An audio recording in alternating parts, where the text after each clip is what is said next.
There are stolen artifacts sitting in a museum in New York City right now. Not London, not Berlin, New York.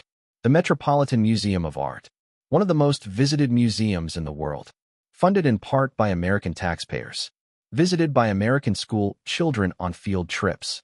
And inside, behind glass, under carefully designed lighting, sit objects that were taken at gunpoint from a kingdom that European powers spent 400 years trying to convince the world never existed.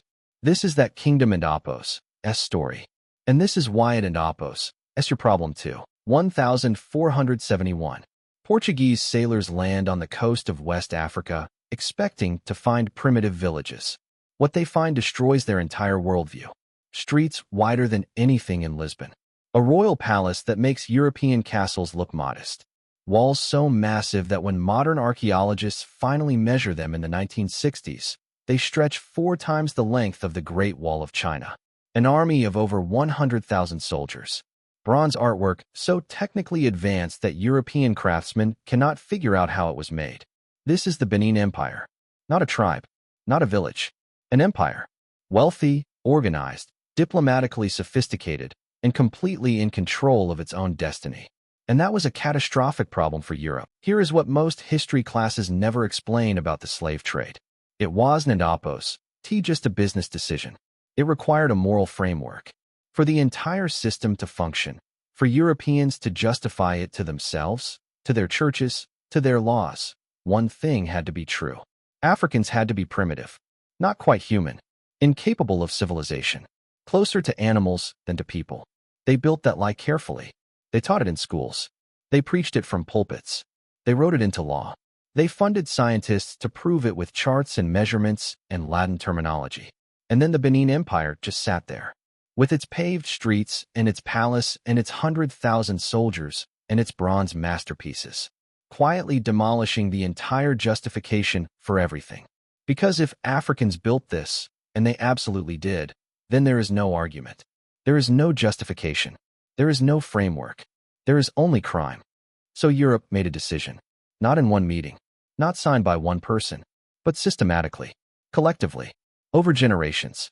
The decision was this: erase them. Watch how methodically they did it. In the 1500s, European maps clearly show the Benin Empire. Labeled, acknowledged. By the 1600s, the label is shrinking. By the 1700s, the entire interior of Africa on European maps is blank space. No kingdoms, no cities, no roads. Just illustrations of elephants and 2 words printed across an entire continent. Terra incognita, unknown land. This from people who had been actively trading with African kingdoms for 200 years. They didn't end Apos' forget. They erased. Then came the academic machinery. European universities published research claiming to prove with skulls and measurements and peer-reviewed papers that Black Africans were biologically incapable of building advanced civilizations. Every school taught it. Every church reinforced it. And whenever evidence surfaced that contradicted the narrative, the explanation was immediate. Those walls. Arab traders must have built them. Those bronzes. Portuguese influence. Maybe Romans. Maybe a lost civilization. Anyone. Anything. As long as it wasn't Apos', the people who actually built it. This is the trap. The perfect intellectual cage. Hide the evidence. Then use the absence of evidence to prove the civilization never existed. But Benin didn't and Apos' cooperate with its own erasure. For over 4 centuries the empire resisted, expanded, and crucially, refused to sell its own people. When European slave traders came looking for partners along the West African coast, many kingdoms made the calculation. They sold captured enemies, sold criminals, sold people from rival groups. And in doing so, slowly hollowed themselves out from the inside. Benin said no. The Obis, Benin and Apos' kings, understood exactly what that trade did to a society. They watched it happen to their neighbors. They refused to participate. That refusal made them the enemy. By the 1890s, Britain had divided Africa among European powers at a conference in Berlin. No African present. Not one. Just European men with maps and rulers and pencils drawing lines across a continent like it was an inheritance to split. Britain claimed Benin on paper. Benin didn't and Apos' recognized the claim. Britain sent delegations, issued ultimatums, Applied economic pressure. Benin held firm. So Britain waited for an excuse. January 1897. A British delegation decided to enter Benin City during the Kingdom and Apos' most sacred annual festival, a time when the city was explicitly, formally, completely closed to outsiders. They were warned, multiple times, in writing, "Do not come now. Come later. You will be welcomed properly, but not during this." The officer leading the delegation ignored every warning. He believed British power made him immune to local customs. He was wrong. 7 British soldiers died in the ambush, and Britain finally had what it had been waiting for. February 1897. 1,200 soldiers with Maxim guns. 10 days. The Benin Empire fell. Then came the erasure made physical. British soldiers entered the royal palace and began the most systematic looting in African history. 2,000 bronze sculptures, each one a masterpiece. Ivory carvings, gold artifacts, ceremonial objects. Generations of accumulated royal history. Everything that could be carried was carried. Everything too heavy was destroyed. The royal library, containing centuries of written and oral history, was burned. Then the palace. Then the city itself. For 3 days, Benin burned. A British officer wrote in his diary that the city burned beautifully. The Oba was captured, exiled.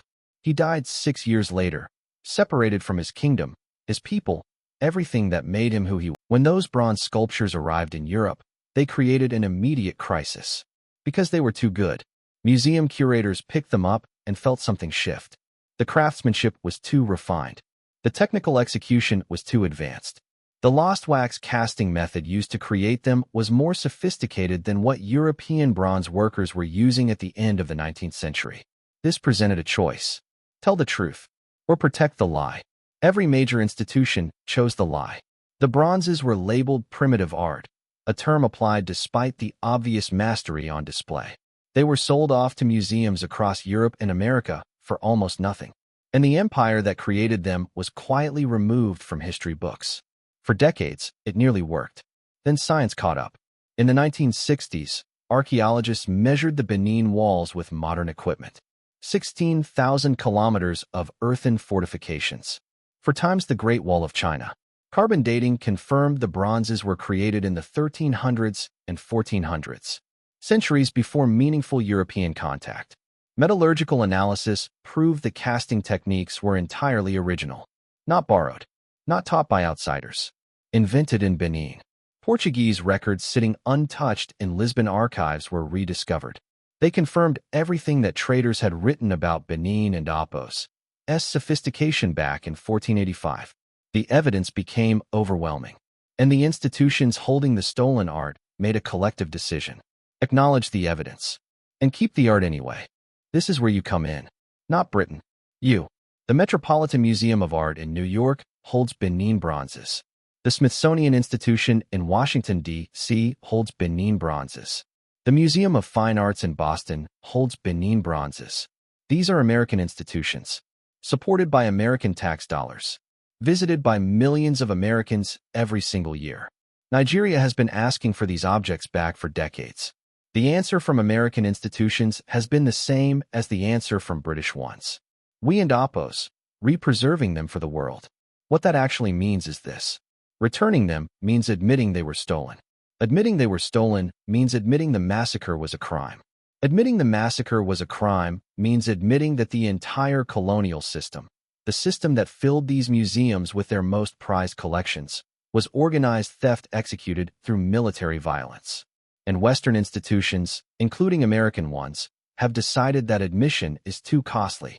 So the art stays, and the lie continues. Here is what they could not destroy. The walls still stand in Benin City. Overgrown, underfunded. But there. The oral histories survived, carried by people who refused to let the truth disappear even when the world was actively trying to erase it. The art itself survived, in museum storage rooms, in private collections, in galleries across Europe and America.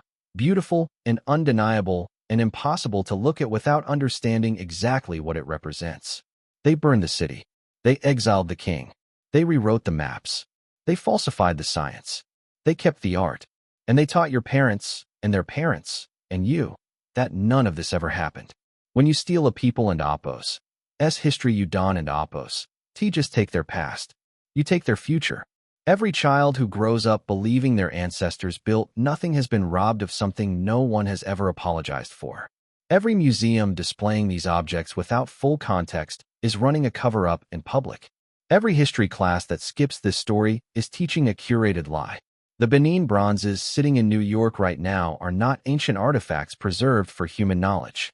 They are evidence. Evidence of a crime that has never been prosecuted, never been apologized for, never been made right. And the next time you walk into one of these museums, past the grand entrance, past the donor walls, past the carefully worded placards, remember what you and Oppos re actually looking at. Not a collection, a crime scene. They spent 4 centuries building the erasure. It took 1 generation with internet access to start pulling it apart. If you think the world should know this story, share this video. Because the first step to returning what was stolen is making sure no one can pretend anymore that the theft never happened.